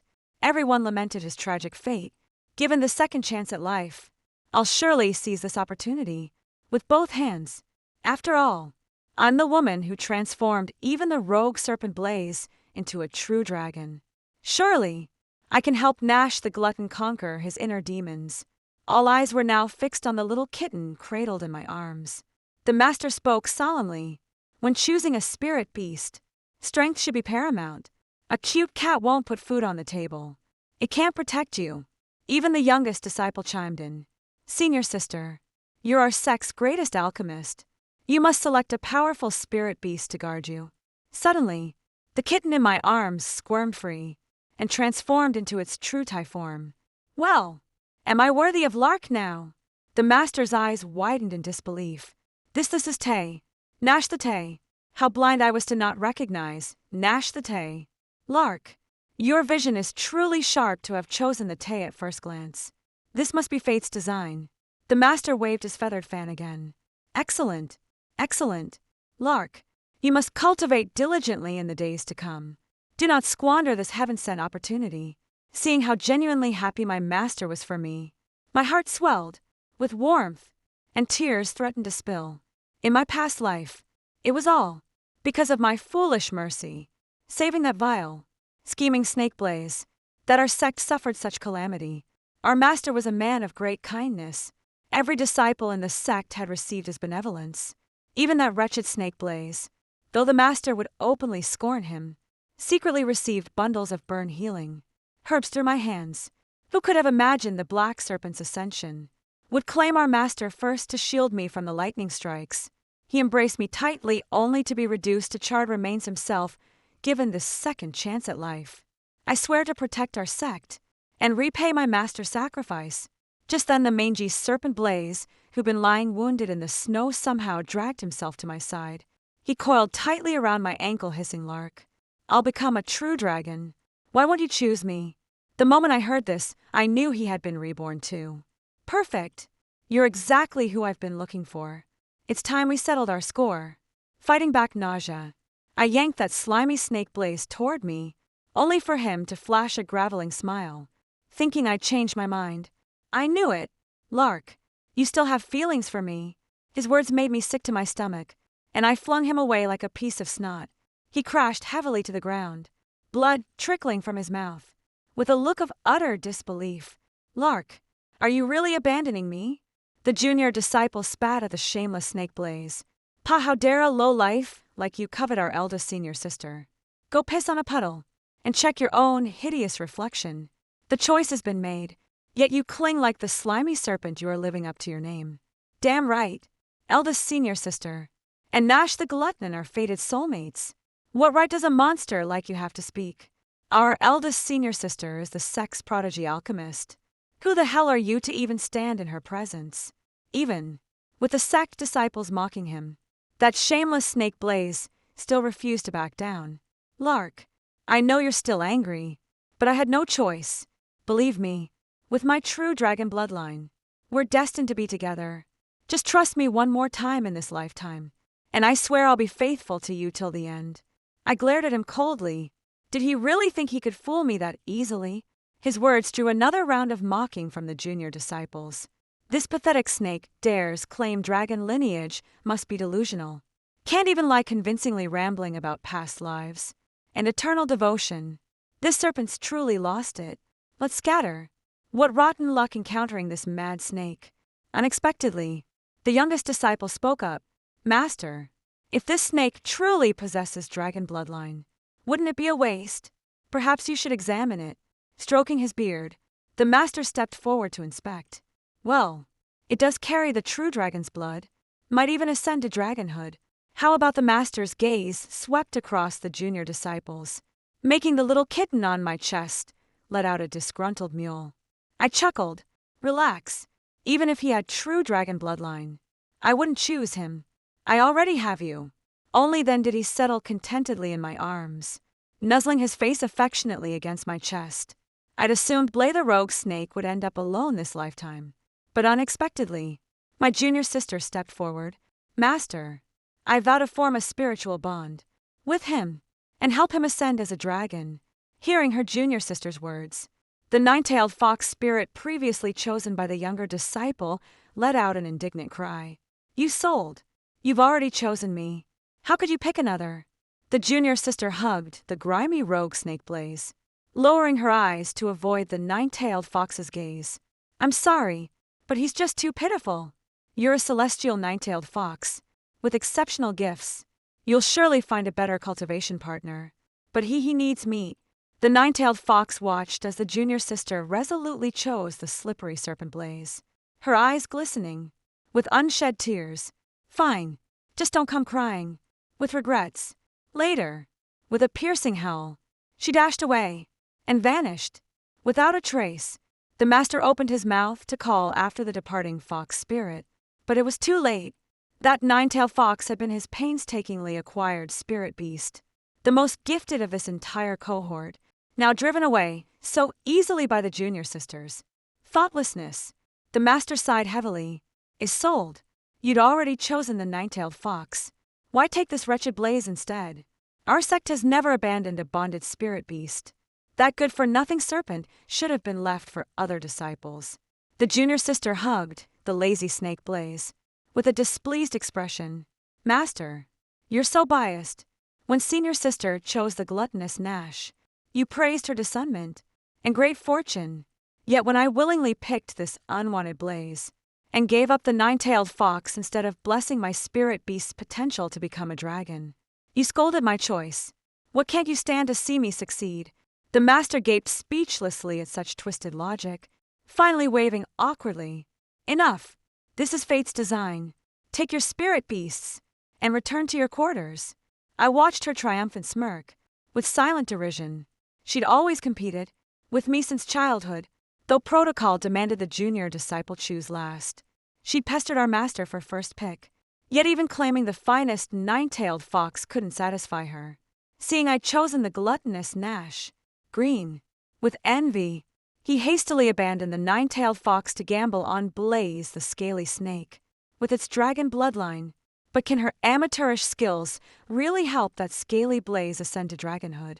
A snake that can't transform is just worthless trash. This lifetime, junior sister, I'll watch you march to your own doom when I return to my cave.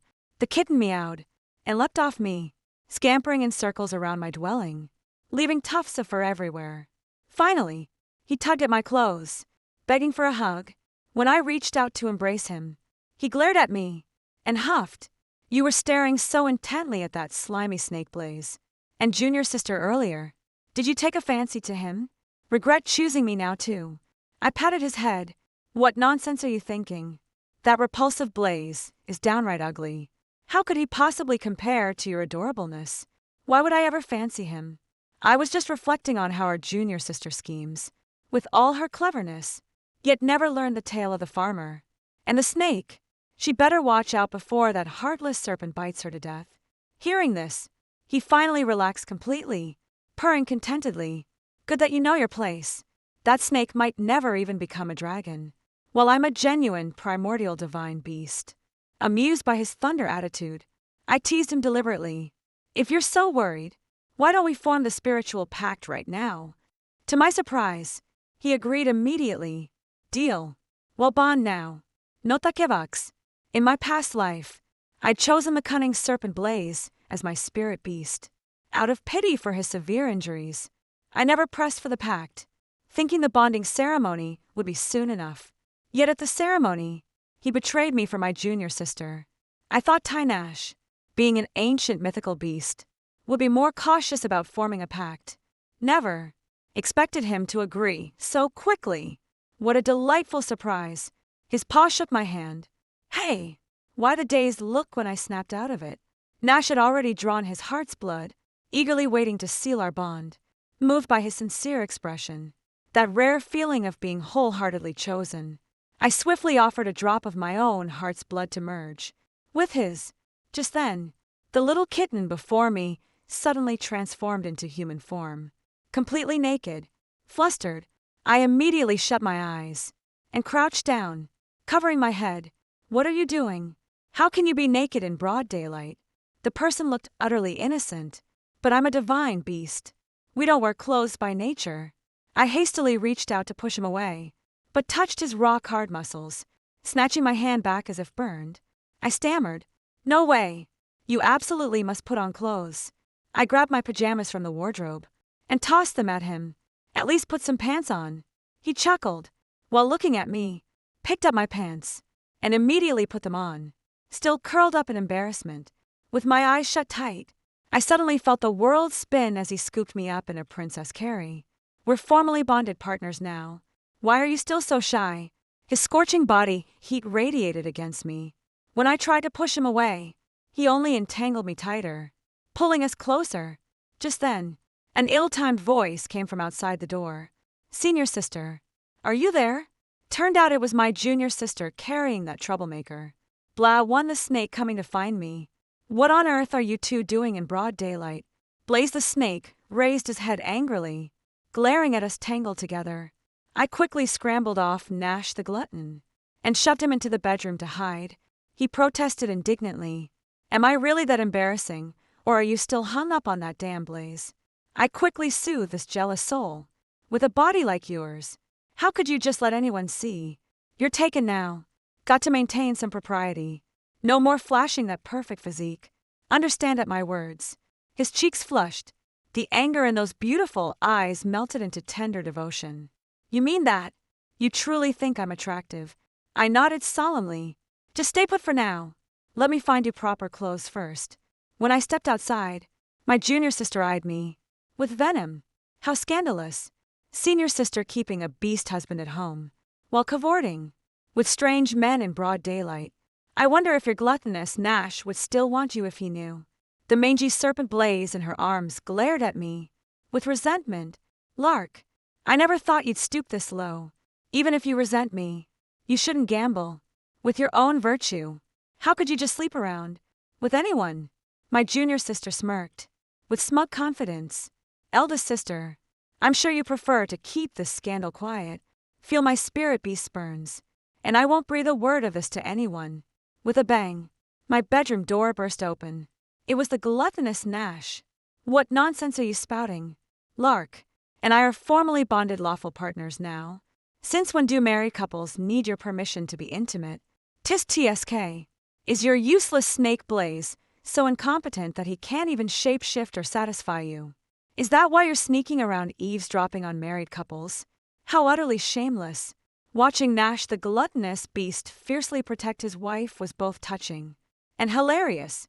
The moment he heard someone talking about me, he burst out in such a rush that he kicked the door right off its hinges. Yet he still remembered my warning about maintaining masculine virtue. So he wrapped himself tightly in a blanket. The senior brother from next door came over upon hearing the commotion. I could hear the ruckus from all the way over there. What's going on? The moment he arrived, he saw the tense junior sister, and Nash the Tay wrapped in a blanket covering his eyes. The senior brother exclaimed, Senior sister, are you out of your mind? You've already chosen Nash the Tay as your beast companion. How could you possibly? I chuckled. Lightly, senior brother. This is Nash the Tay. We just completed our bonding ritual, and he transformed into human form. I was just coming to ask you for some clothes. The senior brother looked utterly astonished. What? You're the gluttonous Nash? How come your human form is this handsome? Then he quickly caught himself. Ancient divine beasts are truly extraordinary. Just forming a pact lets you shape-shift, unlike ordinary spirit beasts that need years of cultivation. I'll go fetch you some clothes right away. He then shot a glance at the junior sister. What are you doing here? The junior sister froze in embarrassment, but Nash cut in first. For some reason, our dear junior sister enjoys eavesdropping on couples. Quite the peculiar hobby, isn't it? The junior sister was so flustered by Nash the glutton's teasing that she couldn't get a word out, her lips opening and closing uselessly until the senior brother forcibly shooed her away. Shoo! Don't interfere with your senior sisters. Important business. Soon after, the senior brother's spirit eagle delivered a set of men's change clothes. When Nash the glutton put them on, the ordinary sect robes somehow looked tailor-made on him. His every movement carried an indescribable charm that left me momentarily spellbound. He approached and looked down at me. I'm dressed now. Shall we share the bed? My face instantly flushed crimson again. Having someone else in bed felt strange at first, but Tay Nash noticed my discomfort and considerately transformed into a cat, curling up in my arms. In my dream, I relived the day our sect was destroyed. My junior martial sister and the treacherous serpent Blaze stood atop the clouds, staring coldly at me, while chanting, You deserve to die. You deserve to die. A cold sweat broke out down my back as I screamed, No! Then I felt a fuzzy head nuzzling against me, bringing instant comfort that lulled me into deep sleep. The next day, I brought the gluttonous Nash to our master to request dual cultivation techniques only to spot my junior sister. And that shameless snake Blaze, junior sister clung to our master. Master, elder sister's divine beast took human form immediately after bonding, while mine hasn't even recovered from its injuries. This isn't fair. You must heal this wretched snake for me. So, after failing to threaten me into healing that snake yesterday, she's now pestering our master. Since when does a lowly creature like Blaze deserve our master's attention? I strode over and said, My junior sister, is your face made of city walls? I've never heard of anyone expecting their master to raise their spirit beast. Tell me, once it's healed, who exactly would this creature belong to? Junior sister pointed at me furiously. Master, look, yesterday I went to ask senior sister to heal my scaly snake, Blaze, but she immediately accused me of shamelessly eavesdropping on her private moments with her bonded beast. I had no choice But to come to you, the master glanced between us. Your senior sister makes a valid point. Now that you both have bonded beasts, you can't just barge into others' chambers unannounced. Consider this a lesson learned. Junior sister immediately threw herself on the ground in a tantrum. I don't care. You're all favoring senior sister just because my parents are gone. If you won't help me, I'll tell everyone how you bully an orphan. In our previous life, the entire sect indulged junior sister precisely because she was our late master's orphan, even letting her have first pick of spirit beasts when she couldn't complete her training tasks. Her martial brothers would finish them for her, even when she occasionally broke sect rules, as long as it wasn't too serious. Our master would turn a blind eye. I myself often refined top-grade elixirs for her free of charge, yet she showed no gratitude, taking all these favors for granted. The slightest dissatisfaction would send her into violent tantrums, threatening, and rolling about. Now she's pulling the same stunt again. At his wit's end, our master finally relented. Set rules state you must care for your own spirit beast. I can't treat it for you. Take these last 3 third-grade elixirs I have. Before our master could finish, the junior sister snatched the pills. Give me that. The master watched his youngest disciple walk away. With a quiet sigh, I spoiled her too much. I studied the master immediately. Master, don't blame yourself. The entire sect has witnessed your care for junior sister. Even our departed uncle wouldn't hold it against you. The master patted my hand. Thank heavens for you. Take this.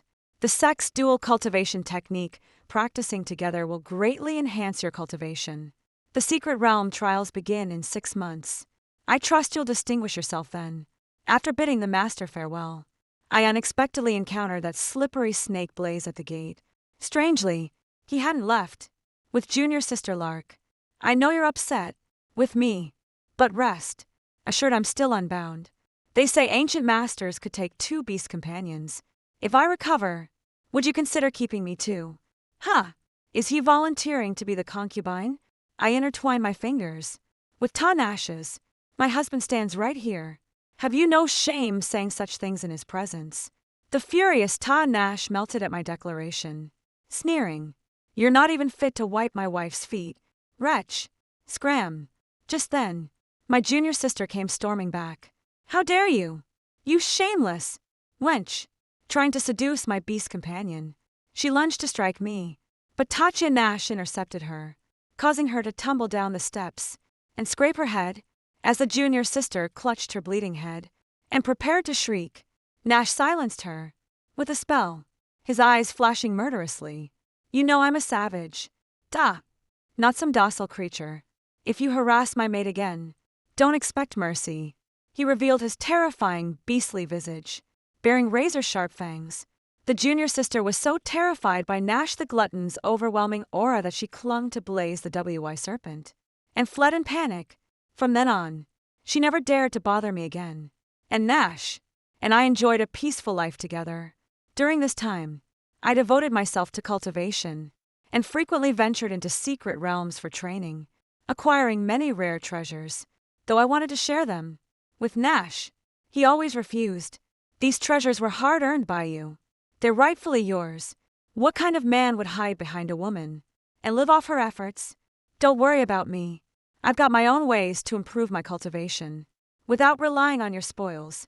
His words warmed my heart, reminding me of my past life's hardships.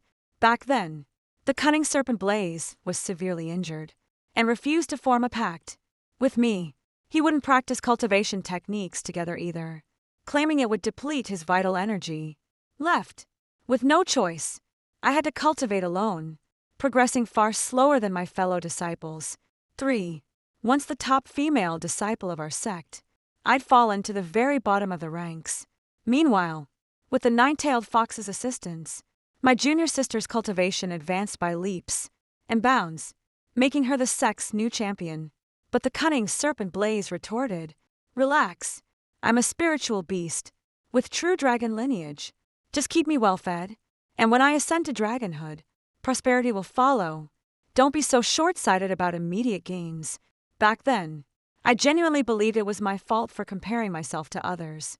So, I trained harder, took on sect missions, and brewed elixirs with renewed dedication. Every rare herb I bled for, and every potion I brewed day and night ended up in Blase's greedy M. Yet, his cultivation progress remained sluggish, so I proposed dual cultivation through a soul bond again. It would accelerate both our advancements. He stubbornly refused. Absolutely not. My body hasn't fully recovered. The blood oath requires heart's essence. I can't risk any injury. What if draining my vital blood hinders my draconic ascension? The cost outweighs the gain. Eyeing the plump, Spulat sarpin blasaide pamparat. I consoled myself. Maybe it's just water weight. Little did I know, he never intended to bond with me. That scheming snake had set his sights on our junior sister, whose cultivation had skyrocketed. I was such a fool, serving as his blood bag for nothing, only to be cast aside in the end. Just then, the glutton Nash brought me a bowl of blood lotus. Drink it quick. I gathered these from the mountain yesterday. It'll cleanse your marrow and transform your body. You're sure to take first place in the secret realm trials. Holding the blood lotus, I took a sip, so sweet, but tears rolled into the bowl, and he fretted as he hurriedly wiped them away. What's wrong? Doesn't it taste good? I quickly shook my head. No, I'm just so moved. He grinned. Tears over this. You'll have plenty more reasons to cry later. His eyes darted mischievously. How about tonight? I promise no tears this time. Get lost. I hurled a pillow at him as he ducked and fled, only to transform into a cat and curl back into my arms, grumbling. When will you make an honest man of me? They all tease me for calling you my lady, day and night, without us being properly wed. Who dares mock you? I'll fine what after tomorrow's trial ends.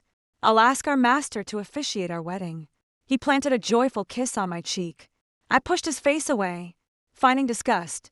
The next morning, Ty Nash and I arrived early at the secret realm, but junior sister was nowhere to be seen. Come to think of it, it's been half a year since I last saw her.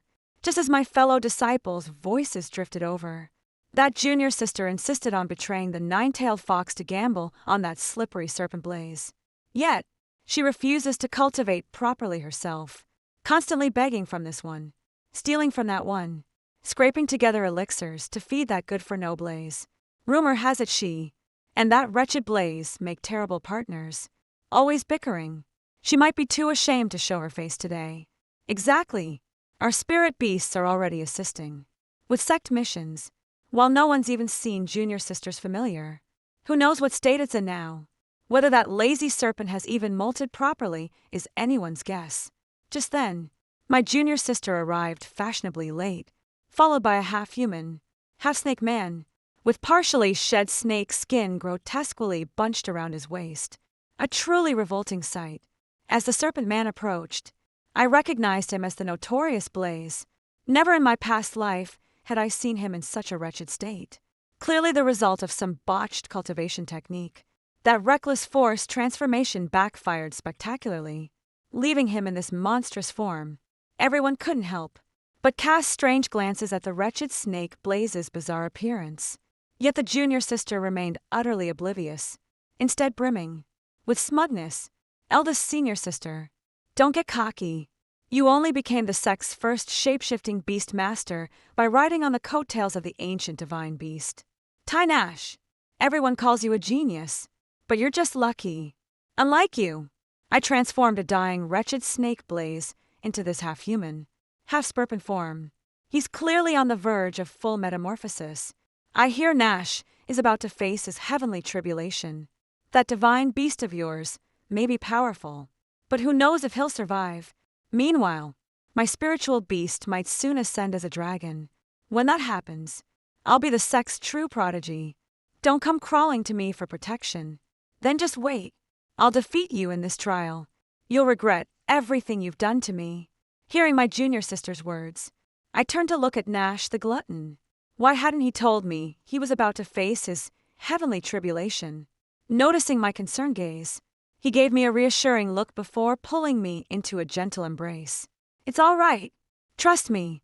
Seeing us locked in each other's arms, my junior sister shot us a disdainful glare. Blaze the weasel, however, Seed, with resentment, Lark, Are you seriously still mad at me?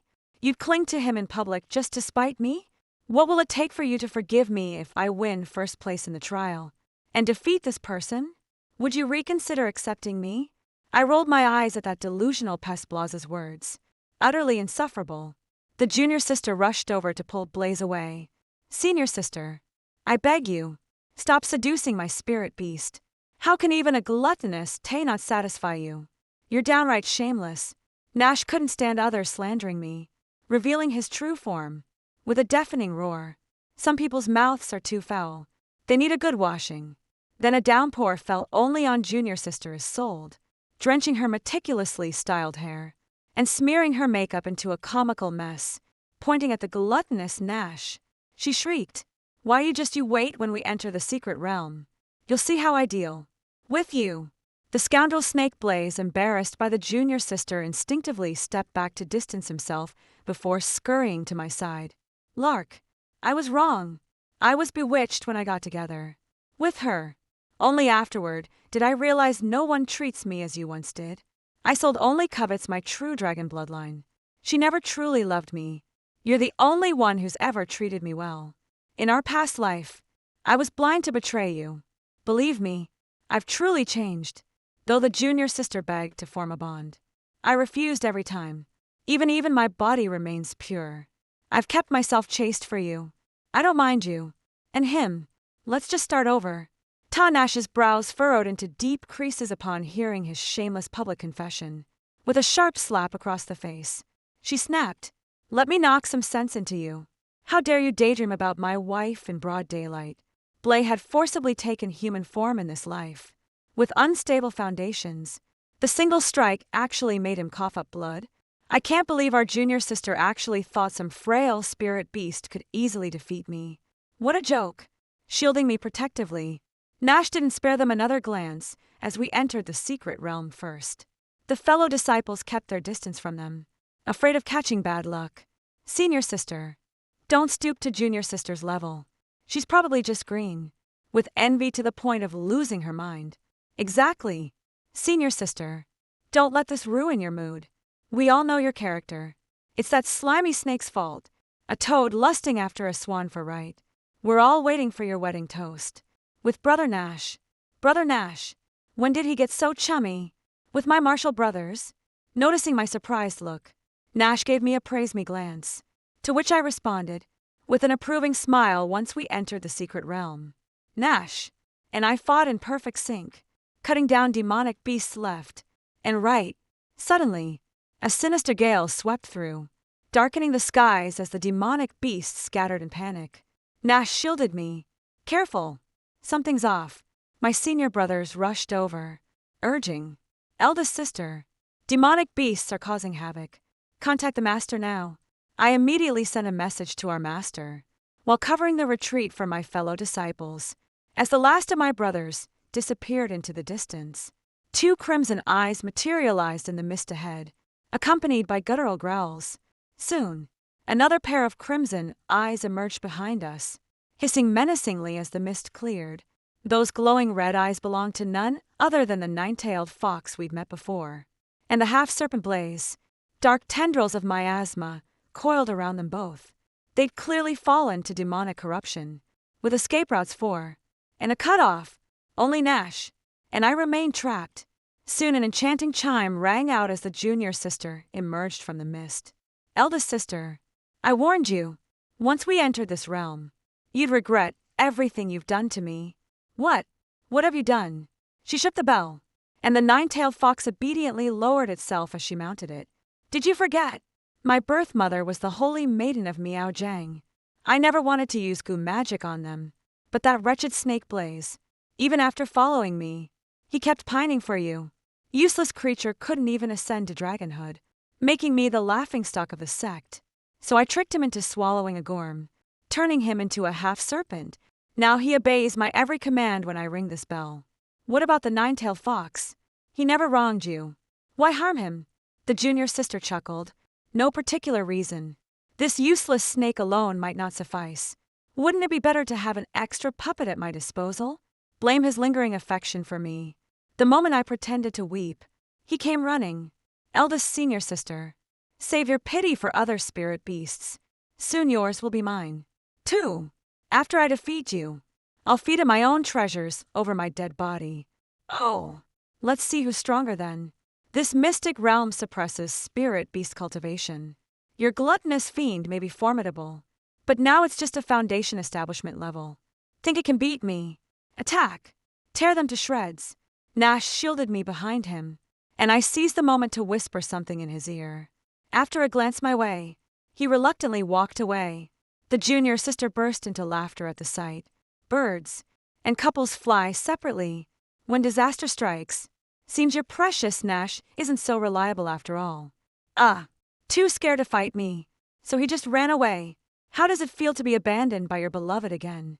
I defeated you in our past life, and I'll crush you again in this one. You stand no chance. My head snapped up at her words, my eyes burning with rage. It's you. You've been reborn. 2. She smirked even wider. What? You just figured that out now. Then why didn't you choose Blaze from the start? Why would I? In our past life, he helped me ascend. But afterward, he kept whining day and night about how I wasn't as virtuous as you. How I didn't love him as much. I had to compete with a ghost every damn second. Do you have any idea how that felt? So, I poisoned him. And guess what? Even in death, that bastard dragged me down. With him. That's why I'm back. 2. I never imagined you'd be lucky enough to gain Tagia's favor. How dare you? This isn't fair. Fine. I'll just take Blaze instead. I'll plant a goo in him and make him my slave. That'll make up for the suffering I endured in my past life. At that moment, Blaze, still under the goose's control, seemed to regain a sliver of consciousness. Staggering, he lurched toward the junior sister. Why? You venomous? Which, without hesitation, the junior sister shook the bell again to force one's obedience. Just as Nash, who had fled earlier, suddenly reappeared behind her and lunged, severing her hand. With a single bite, the junior sister let out an agonized scream. Help! My hand! My hand! The bell clattered to the ground, and Nash crushed it underfoot, revealing a squashed black insect oozing green blood. Utterly revolting. My master once told me about the Miao Jiang mother-child goo worms, so I immediately recognized there must be goo inside that bell. My suspicion proved right. With the mother insect dead, Blay and the nine-tailed fox lunged at our junior sister. Seeking vengeance, junior sister thrust her sword through Blaze's heart. I'll drag you down. With me to hell. Blaze stared at his junior sister in disbelief. Impossible. I'm a true dragon. How could I die without even transforming in this lifetime? No, this can't be happening. With those words, his body melted into a pool of rotten flesh, collapsing onto the ground. The nine-tailed fox stood frozen, watching the scene unfold, as the junior sister whispered, I regret everything. I shouldn't have been so greedy in this life. If only I'd chosen to live peacefully with you, would I have avoided this fate? The nine-tailed fox struck her with a single palm strike. No, because greed like yours is insatiable. Even if you had my heart, you'd only trample it 100-fold without ever cherishing it. That strike hastened junior sister's demise. After expressing gratitude, the nine-tailed fox retreated to the mountains again, hoping time would clear the gloom in his heart. Emerging from the secret realm, my master and fellow disciples gathered around. Are you all right, child? Rest assured, Master Junior Sister and that slippery serpent Blaze have been dealt with. The parasitic worms eradicated. It's all over now. By successfully resolving the crisis, I rightfully claim the top spot in this trial. Our master presided over Nash's and my wedding ceremony, with auspicious clouds gracing the sky that very day. Nash ascended through the clouds and smoothly overcame his heavenly tribulation, unlike the 18 thunderbolts he faced as the cunning serpent in his past life. This time he received divine blessings instead of calamities. A golden radiance enveloped our sect, enhancing everyone's spiritual power. After overcoming all trials, Nash returned to marry me. Lark will never be apart.